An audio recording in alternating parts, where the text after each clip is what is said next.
नमस्कार दोस्तों, स्वागत है आपका। आज की जो कहानी है दोस्तों, वो हमारे सब्सक्राइबर परिवार के एक सर जी है, उन्होंने हमसे कही थी। वो ये कहते हैं कि बचपन से हमारी जो नाभि होती है पेट की, उसके दाएं तरफ वो कह रहे थे कि एक अलग सा काला निशान उनके बचपन से ही उनके वहाँ पर था, पेट पर। और वो कह रहे थे कि मुझे समझ नहीं आ रहा था कि क्या होता था। और अचानक वो कह रहे थे कि बचपन में तकरीबन 5 साल तक तब सब कुछ ठीक था, लेकिन जब उससे बड़े हो गए तब खाना खाने के बाद या फिर कभी कभी वो कह रहे थे कि अचानक उनको उल्टी आ जाती थी। सारा खाना वो फेंक देते थे। और वो कह रहे थे कि वो जो नाभि का जो निशान था लेफ़्ट साइड का, वो बहुत ही ज़्यादा फिर से पेन हो रहा था उनको। तो इस वजह से वो कह रहे थे कि बहुत ज़्यादा मैं परेशान होता था, लेकिन बहुत कम बार होता था, महीने में एक बार या फिर 2-3 महीने में एक बार। तो इन सारी चीज़ों को वो समझ नहीं पाते थे। लेकिन वो कह रहे थे कि बाद में जब बड़े हो गए 20-25 साल के, तब उन्होंने पुनर्जन्म या फिर पास्ट लाइफ रिग्रेशन इसके बारे में थोड़ा बहुत सुना था। और उनको ये भी लगा था कि कभी कभी जो बर्थ मार्क होते हैं उसके पीछे की वजह हमारे पुनर्जन्म में होती है। तो इन सारी चीज़ों से उन्होंने सोचा कि मैं अपना पास्ट लाइफ रिग्रेशन करवाता हूँ। तो पास्ट लाइफ रिग्रेशन उन्होंने जब किया दोस्तों, तो एक ऐसी घटना उनके सामने आई जिस वजह से इनको अपने जो भी इनके जो सवाल थे उसके जवाब मिल गए। वो ये कह रहे थे कि एक 1500-1600 काल में ये एक सैनिक थे, भारत की ही ये घटना है। डायरेक्ट कौन सा वो एरिया था या फिर कौन सी वो जगह थी, इसको वो कह रहे थे कि मैं बहुत ढूंढने की कोशिश की, लेकिन अब तक उनको नहीं पता चला। लेकिन उन्होंने मुझसे कहा कि जब पता चलेगा तब मैं आपको बताऊंगा, और वो जब बताएंगे तब यही वीडियो में बाद में पार्ट 2 ऐसे इसमें कंटिन्यू करने की ज़रूर कोशिश करूँगा। उन्होंने ये देखा दोस्तों पास्ट लाइफ रिग्रेशन में कि वो एक सैनिक थे, और वो जो सैनिक था वो अपने बीवी थी उसकी और उसके 2 बच्चे थे। वो कह रहे थे कि उनके जो चेहरे हैं वो उनके आंखों के सामने आ रहे थे।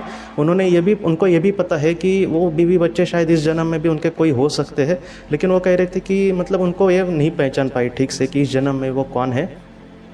और वो ये कहते हैं कि वो जो सैनिक था वो बहुत ही अच्छे सा अपनी ज़िंदगी जी रहा था, लेकिन उस राज्य का, जिस राज्य का वो सैनिक था, उस राज्य का किसी और राज्य से युद्ध चल रहा था। तो इस सैनिक को भी उसमें पार्ट लेना पड़ा और वो युद्ध कर रहा था, बहुत ही अच्छे से युद्ध कर रहा था। लेकिन अचानक दोस्तों उन्होंने ये कहा कि एक तीर आकर बराबर पेट के उसी निशाने में उनके लगा जहाँ पर वो काला दाग इस जन्म में था, और वो तीर उनको लग गया। जब तीर लगा तब वो कह रहे थे कि मैं नीचे गिर गया, लेकिन फिर भी चेतना उनकी अच्छी थी। वो किसी तरह से उस युद्ध मैदान के बाहर आ गए। और वहाँ पर कभी कभी वो कह रहे थे कि युद्ध मैदान के बाहर वगैरह एक जगह पर एक ऐसा कैंप बनाया जाता है, जो वैद्य होते हैं उनका, वो ऐसे जो जख्मी सैनिक होते हैं उन पर उपचार करते हैं। तो उस वैद्य के उस कक्षा में वो जब चले गए तो उस वैद्य ने बहुत ही जल्दी से फटाफट से उनका उपचार शुरू कर दिया। लेकिन दोस्तों उस वैद्य जब उपचार कर रहा था तब उनको अचानक उल्टियाँ होने लगी। वो ये कह रहे थे कि उस तीर में दोस्तों, बहुत पहले आपको भी पता होगा कि तीर के आगे तीर का जो ये होता है ऊपर का ये एरो जो होता है, वहाँ पर दोस्तों जहर लगा हुआ था। ऐसे पहले जहर लगाते थे, तो इस वजह से उनको अचानक उल्टियाँ शुरू हो गई। और इस सारी चीज़ों से जो वैद्य था वो बहुत ही ज़्यादा उनके चेहरे पर परेशानी दिख रही थी। और ये जो इंसान था वो कह रहे थे कि 2 बार उनको उल्टियाँ हुई और बहुत ज़्यादा दर्द हो रहा था। और अचानक उन्होंने कहा कि मैं बेहोश हो गया था। बेहोश होने के बाद उनको क्या हुआ पता नहीं चला, लेकिन बाद में वो कहते हैं कि उनको बाद में पता चला कि वो इस दुनिया से चले गए। वो ये कह रहे थे कि सिर्फ तीर लगा होता तो किसी तरह से मैं बच जाता, लेकिन उसके जहर से वो जहर अचानक उनके शरीर पर बहुत ही जल्दी फैल गया और इस वजह से उनकी जो जान चली गई। तो इस जन्म में भी वैसा ही होता था, उनको उल्टियाँ भी इस वजह से कभी कभी आती थी। और जब भी उल्टियाँ आती थी तब उस निशान में कहीं ना कहीं दर्द उनको एहसास होता था, दर्द का। तो ये जो दर्द था दोस्तों, बाद में वो कह रहे थे कि ऐसा 1-2 बार फिर से उनको हुआ, लेकिन बाद में अब ये कह रहे थे कि वो निशान तो वैसे के वैसा है, लेकिन ये जो दर्द था या फिर उल्टियाँ जो थी वो बंद हो गई। लेकिन उनको ये पता चला कि हाँ, कैसे कभी कभी ऐसे जो जन्म होते हैं उसका एक बुरा इफेक्ट उस आत्मा पर भी पड़ता है, और वो हो सकता है कि अगले जन्म में भी उसके साथ इस तरह से चले। इस वजह से हमारे जो बर्थ मार्क होते हैं वो हमेशा ही उसका कनेक्शन हमारे पिछले जन्म से होगा ऐसा नहीं है, लेकिन कभी कभार दोस्तों ये हो सकता है।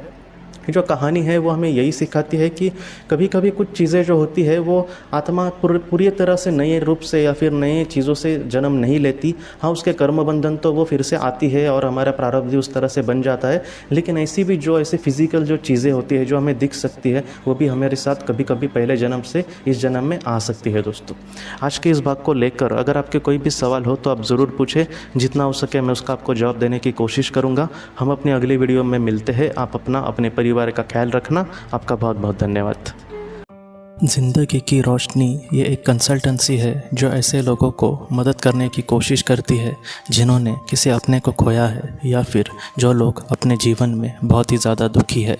जो लोग इस संस्था के साथ जुड़ेंगे उन्हें पास्ट लाइफ रिग्रेशन की ऑडियो, ध्यान करने के लिए 5 ऑडियो, 10 ऑडियो बुक्स और उसके साथ साथ PDF किताबें, मतलब ऐसी किताबें जो मोबाइल या फिर लैपटॉप या फिर कंप्यूटर पर आप पढ़ सकते हैं, ऐसी किताबें उन्हें ईमेल पर या फिर व्हाट्सएप पर भेजी जाएंगी। जो लोग इस संस्था के साथ जुड़ना चाहते हैं वो कृपया इस नंबर पर व्हाट्सएप मैसेज करें। आपका बहुत बहुत धन्यवाद।